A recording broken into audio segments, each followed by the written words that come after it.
abdii dubbase dubbii ajaa'ibaati daqaanaa fuudhee furmaata itti kaaye jadaan duratti inni tura amma tanaa dafee akkana namaa deemu yaa guyyaa fayyadanii irraanfattee akka irraa alkaadhaa guddaadha.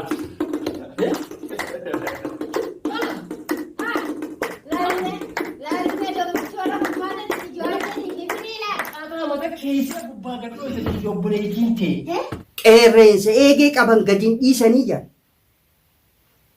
Jawaadee dhaamsa obboleessaati. Qeerreensa eegee qabdee gadiin dhiisinii.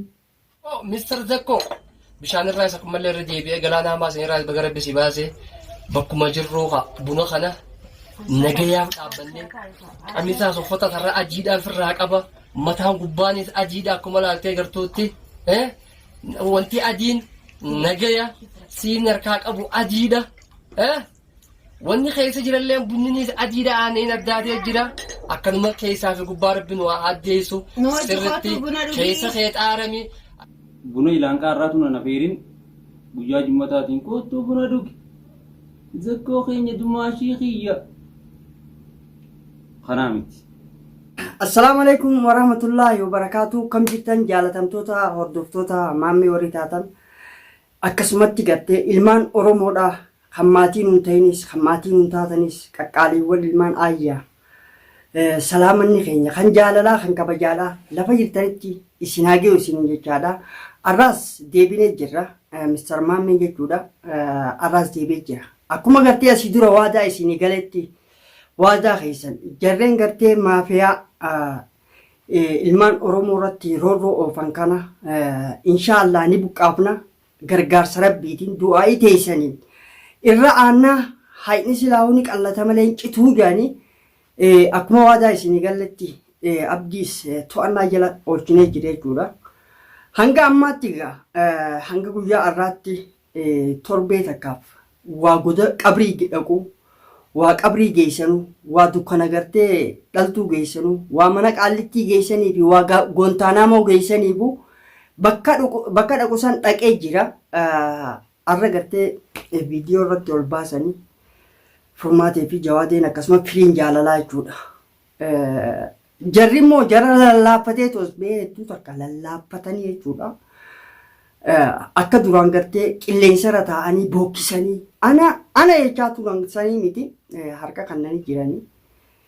Garuu iccitii maaltu bahe maaltu isaanirraa argame odeeffannoo maaltu argame waan jiru hanga ammaatti xaliilooyitee jechuudha. Qulqullooyitee tagartee ammaa gama miidiyaa dhiyaatin jirtu. Sun irratti waa'ee gartee Mr. Droppaan jechuudha Zakkoon Mr. Zakkoon gahee gartee abdii qabu irratti shoora guddaa namni taphatee Mr. Droppaadha. Waan shoora kana taphateef anis atis jawaadeenis furmaateenis beekuu hin dandeenye. Iccitiinsaa gad fagoo waan taateef waan kana godhu. Garuu immoo inni gumaa ilmoo jawaadeedha nin kabala jechaa dhaadachaa ture. Kaleessallee ol beekaa waa'ee afeerraa bunaa ka furmaateen gartee jawaadeen paan bagajimmaan geessanii Mr. Droppaa obboleessa kiyya qaalii jee jawaadeen buna gartee afeere jechuudha. Akkuma daawwattoota hundatti afeere garuu akka addaatti obboleessa isaa afeere. Sana irratti inninis bunni kun tarii laata silaa kaleessa fiigee dhaqee fuula kiyya irratti na dhangala'aa waan joota akkas hin dhiyeesse maaliif toobaan gartee Mr. Zakkoo irraa barbaadamu toobaa gama rabbiiti qaceelloo gama rabbiiti gama rabbii isaa araarama kadhachuudha. Zakkoon ammoo gama tokko nu galaalte daandii haqaa qabachuudhaaf gartee itti seenee jira qabachuuf deemaas jechuun gartee ni fakkaata jechuudha. Garuu ejjennoo isaa hanga ammaatti namni beekan jiru ammallee gabbee dhaadatee dhaadannoo isaa ikraame kimiyaadhaas hangaan gartee ikraamee fi kimiyaas harka kee galchutti fuula keen dhaabbaddu waan joota akkasiin dhiyeesse. Qaxxiin tunis tajalqabaatiis sababa isaatiin gartee itti najjaane jira. Tanoo karaa kamiin dhufuu deemu eessaan fiduu deemu akkamii qabuu dandeenya akkamitti odeeffannoo hangamti akka qabu waa'ee jara kanaa Duba eega odeeffannoo hunda isaaniitu kana quba qabaate akkam jechuudha gaa. Dubbiin namaan galu bita gala namatti ta'a. Wallaahi na dhibde. Tanaaf daawwattoota keenya dhugaan eessii jirti. Garuu hawwiin kiyya abdiin kiyya zakkoonis daandii sirrii daandii dhugaarra deebi'ee rabbi daandii isaatii fi tagartee haaliqa isaa hidduudhaaf tolfatee obboleessa isaatiinis walitti toluun hedduu takka anaafis gammachuudha isiniifis gammachuudha. Garuu haleessa Yeroo akka nama tokkotti wanni itti fudhadhu irra dibaa jaansani. Sossobaan madaan fayyiftu dimaashitii yaadna afeere jee kalee silaa fiigee dhaqee bunni danfaan sun fuula kiyya kan akkana jijjiiru nin beeka.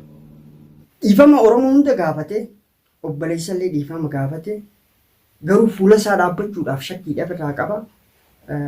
Tarii jawaadeen akkuma dhiifama jeen kanatti garaadhaan dhiifama godhee fi zakkoon dhugumatti dhiifama dhugaa saniif deema.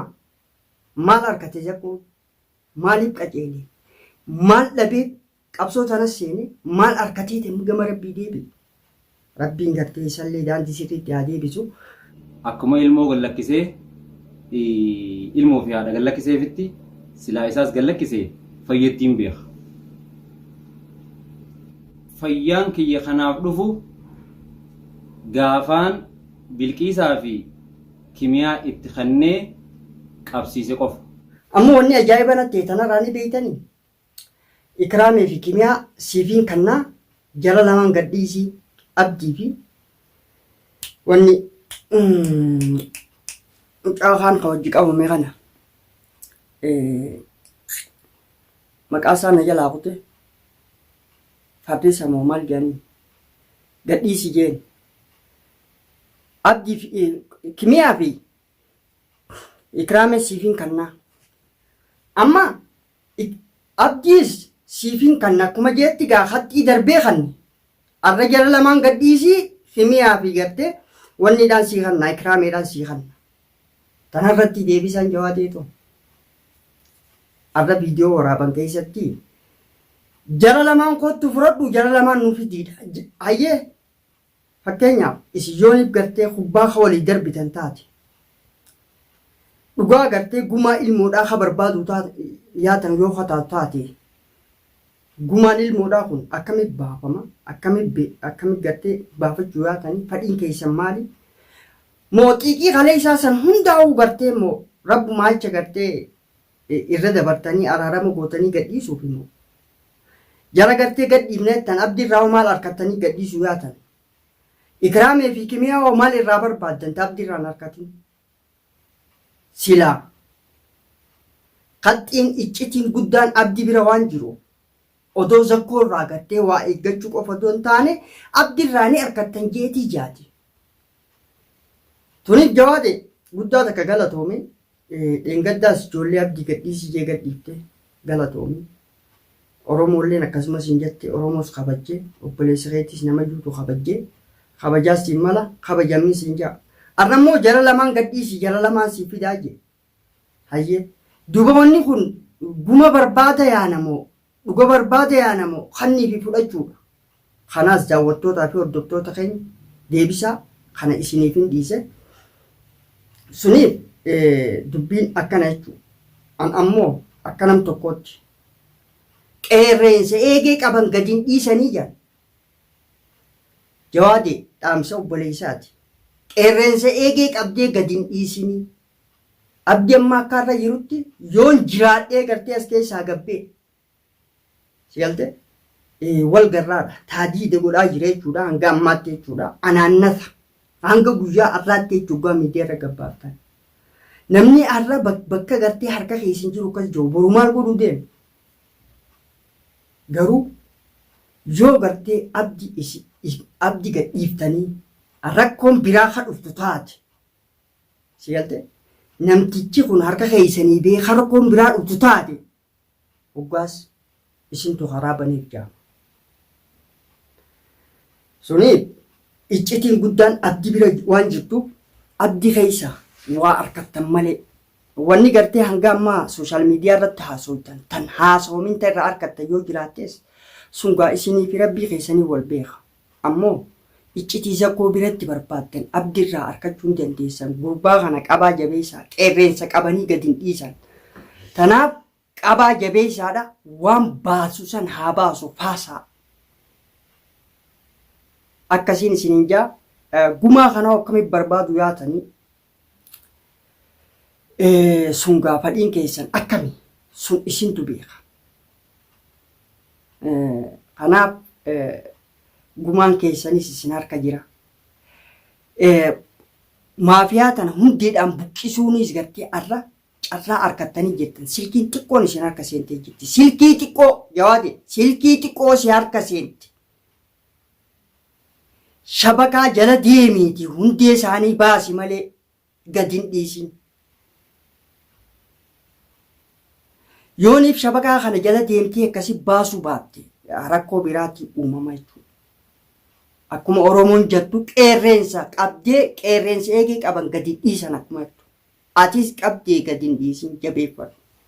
Tanaan siin jaa. Suni akkasuma Ikraamee fi Himiyaanis jara gartee isaan duubaan jiranis gartee yoomiyyuu taanaan akkanatti naftu ni qabaman. Eenyu isaan duubaan jira Ikraamee fi Himiyaa kana duubaan. Wanni dheengadda gartee gaa ja'amaa ture jechuudha. Bakka dheenes dheene itti najjaane inshaallah alhamdulillahi furmaata gartee finnee dhufne janii dhiichisaa turan. Eeysa kutan hin garre sooshaal miidiyaa maal godhaa jiran eeysi jiran maaliif jiran. Iccitii waan kanaa maali? Maal kaxxatu jiran? Eenyu isaanii hojii mari'achuu jira? Eenyu hojii wal quunnamu jiran? Dubbiin tun gaffa godha. Gadi fagoodha jechuudha dubbiin tun. Kan dirqama gartee jala bu'anii hordofamuudha barbaachisa. Ammoo deebisanii nuti si galtee abdiis beekaa takka qabamu gooneedha. Zakkoon ammoo anaatu kanneedha. Laa anaa qabsiiseedha. Isaan ammoo beekaa kannineedha. Dubbii tanaas laata.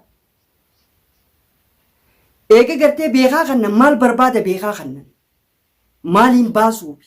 Maal harkaa qaban? Dubbii tan yoo kanatti ilaalle xiqqashu gartee akka baharrii kun gartee keessa gad dukkanaa jambaarri walakkaan isaa. Dubbiin tun keessa gad dukkana. Hanga ammaatti gartee nuuf ifan galle qorannoo gahaadhaan hanga irra gaamutti. Sunuma jaalsakko guddaa takka gartee gaa atilleen karaa daandii sirriidhaa kana akkana fuulatti garagaluun kee nu gammachiisa. Alhamdulillah. Oromoo hunda dhiifama gaafatte. Jaalala Oromoo qabdu kabaja Oromoo qabdu hunda agarsiifte. Maal akka harkatti hin beekne garuu rabbi walis yaa dhaabu jabaadhuun siin jaa. Ammoo waa'ee gartee obboleessa keetiin waliif fayyuu irratti shamarran lamaan kanneetiin gartee onni jaayatte. Suniif obboleessa kiyya yoo dhugumaan obboleessa kee fayyifachuudhaaf obboleessa keetiin waliif fayyuudhaaf kadeemtu taate abadan namni isin dhabamu walis si fayyisuudhaafis fayyaanis ni dhufti hin dhabamtu gammachuunis ni dhufti. Ammoo atiis nama fayyaa san barbaadu ta'iitii as bahi namni haqaa nama haqaatii dhabameetti. Obboleessa kiyya namni haqaan dhabamu yoo gartee ija waa agartu ija gartee gaara kana duubatti waa argitu laalte ilma namaa kana hunda keessaa nama gartee dhugaadhaan si wajji dhaabbatee dubbii tanaan sirraa fixu obboleessa keetis gartee walis araarsuudhaaf wanni jiru abadan hin dhabdu. Isaanilleen ammoo qoma sii bananii nuufisi iddoo daandiin banaadha obboleessa kiyya karaan kee banaadha kottu siin jechaa jiran. Ati immoo bakka sanillee ni shakkite. Akkuma gartee shakkii qabda na nyaachuuf na liqimsuuf deeman jararra na ida'uu deeman jettee. Suniif haalli gartee dhugaa karabbiiti. Dhugaadhaan daandii sirrii deemee ammallee qabsoon kee haqaa taanaan